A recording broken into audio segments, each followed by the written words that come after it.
Welcome to Firstline, I'm Daniel Pizarro. A Senate inquiry interim report has been released into the country's youth justice system today. It comes following the death of a young Aboriginal boy in custody in 2023 in WA, and also amid concerns about the high rate of incarceration among Indigenous children. The issues are spreading across the country, including Alice Springs in the Northern Territory, and a surge in youth crime in the New England Northwest.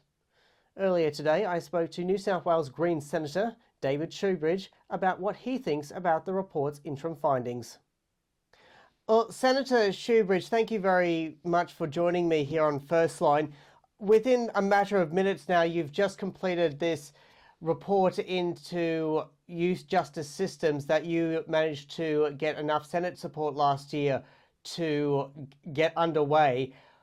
First, what has been some of the key findings of this report?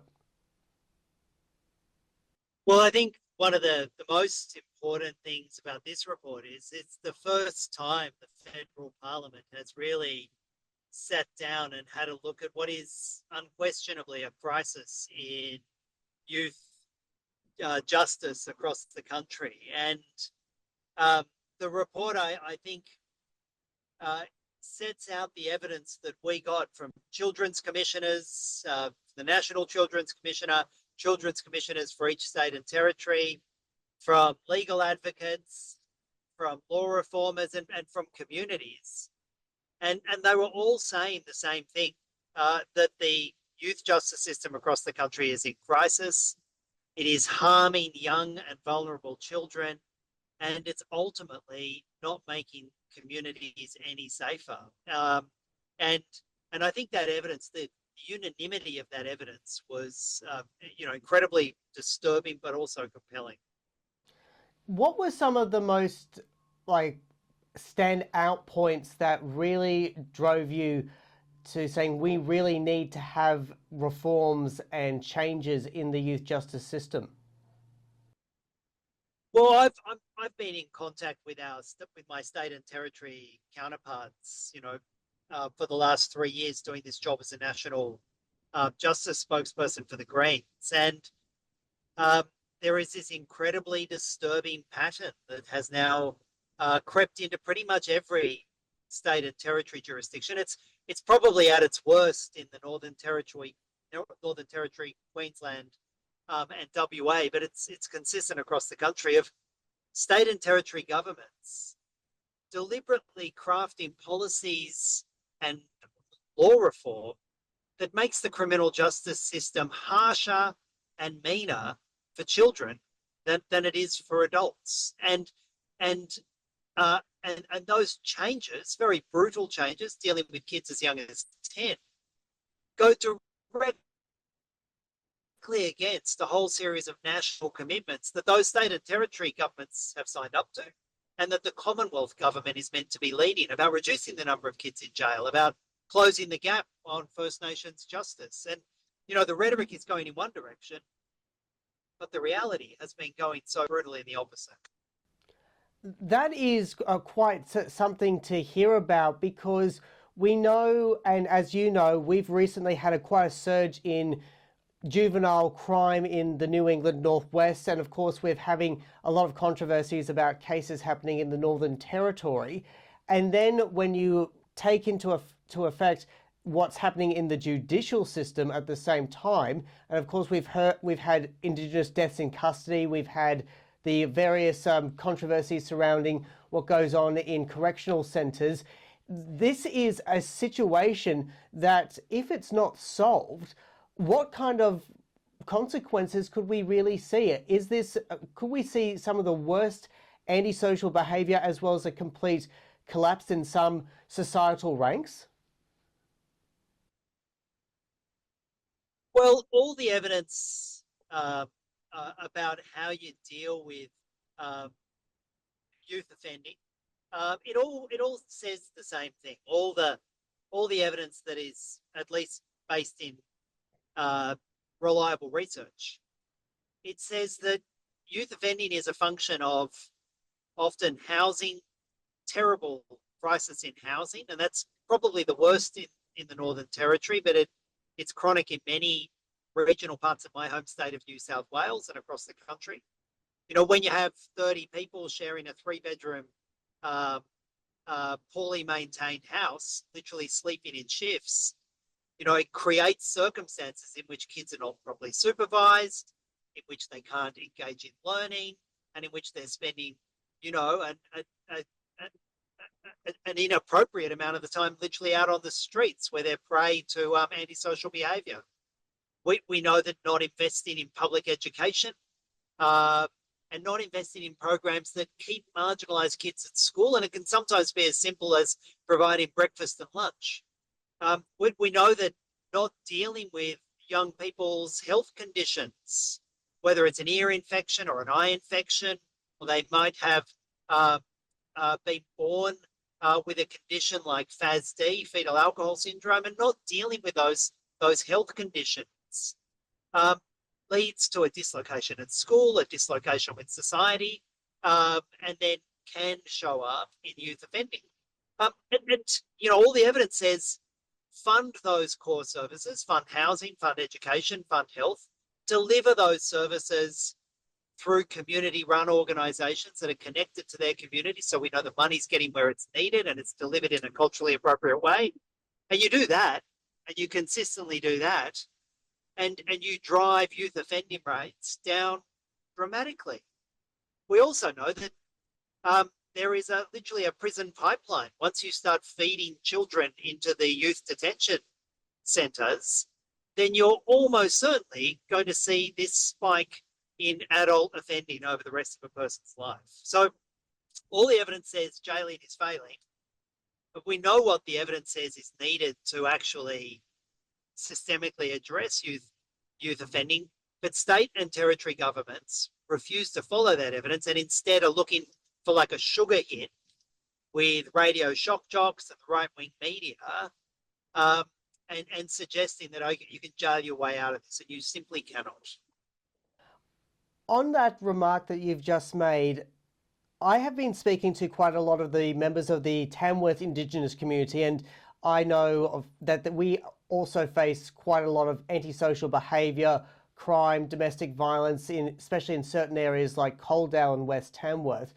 There has been from some members of the Indigenous community that a few bad apples are trying to use or trying to take advantage of the situation by saying that they have intergenerational trauma, or that they are saying like, you're just arresting me because I'm Aboriginal, or they're trying to accuse anyone in a position of authority of racism, and they're trying to get away with that. Can you understand why there could be some people who might be trying to just be, you know, troublemakers, and regardless of what you are trying to do, will be someone who for some reason wants to just be on the bad side of society and then use their heritage as an excuse? Well, addressing the causes of youth offending isn't excusing bad behaviour. But these two things are entirely separate. If you want to address the causes of youth offending, which I would imagine most people want their governments to do, then invest in policies that address the causes of youth offending. And you know, much of that policy response has to come to terms with the fact that we do have some in-ground racism in the criminal justice system. And, you know, there's comprehensive data that shows First Nations peoples engaging in certain activity are far more likely to be arrested, far more likely, if they are arrested, to be convicted, far more likely, if they are convicted, to go to jail, and if they go to jail, far more likely to go to jail for a longer period than non-First Nations peoples. And that's, you know, the evidence of that is unchallengeable. So there is an inherent racist bias in the criminal justice system, as there is an inherent racist bias in how we share resources in this country. You know, First Nations people in their own country have a far less access to resources than the non-First Nations community. So we can't ignore that systemic racism. But, you know, nobody puts that forward as a defence to an individual instance of offending. And nobody suggests that, you know, addressing individual offending um, um, shouldn't be part of our criminal justice system. I suppose the bigger question that people should be asking of their governments is, in 10 years' time, what are the policies we're going to put in place that can radically reduce offending, can make our societies more equal and fairer, and make all of our communities feel safer? And that's the challenge that state and territory governments, I think, are fundamentally failing.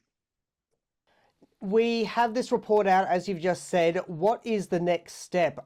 We are about to go into a federal election, and we know crime from whatever the federal government, regardless if it's a Labor or a coalition government, will be tasked with dealing from their federal perspective, aspects regarding tackling the youth crime, the juvenile system, the justice system, from a federal perspective. What are you hoping to get?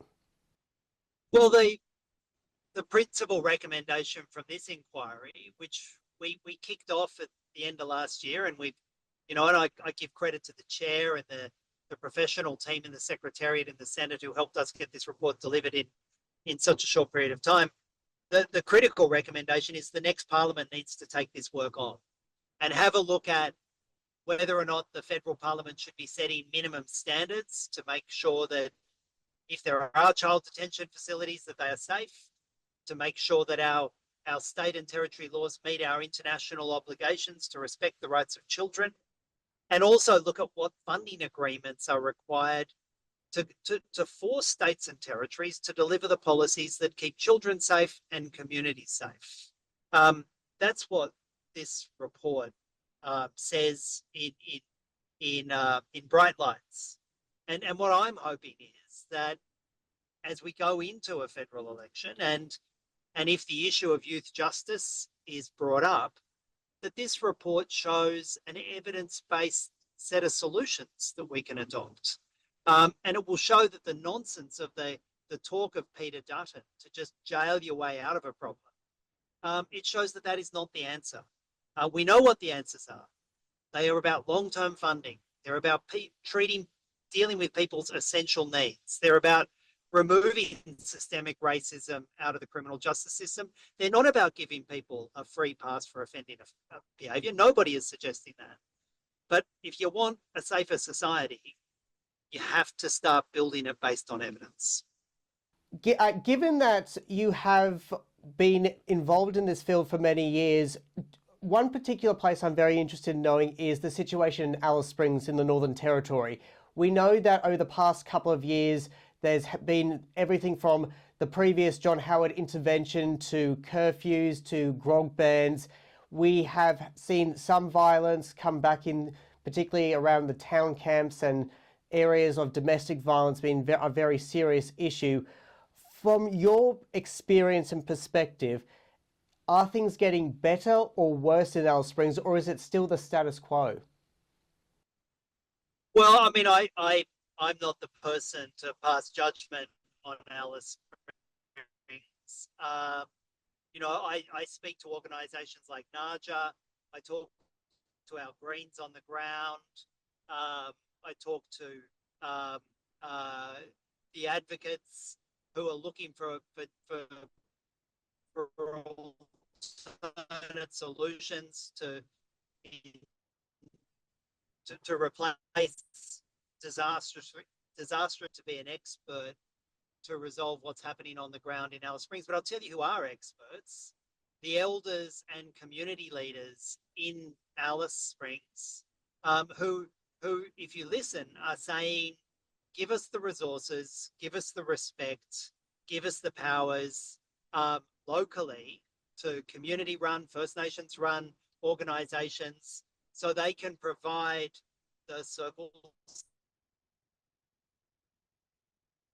sentencing. They can provide guidance from elders. They can provide the community-run education and medical services. They can help deliver the housing and deal with some of the most appalling housing conditions in the country.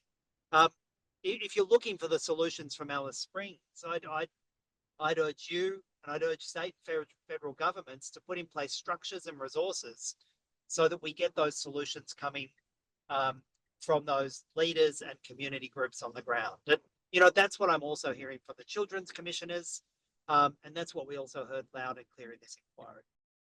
And could we have a similar implementation here in Tamworth and other areas like Moree, which we also know have been dealing with a lot of the same issues that Alice Springs have?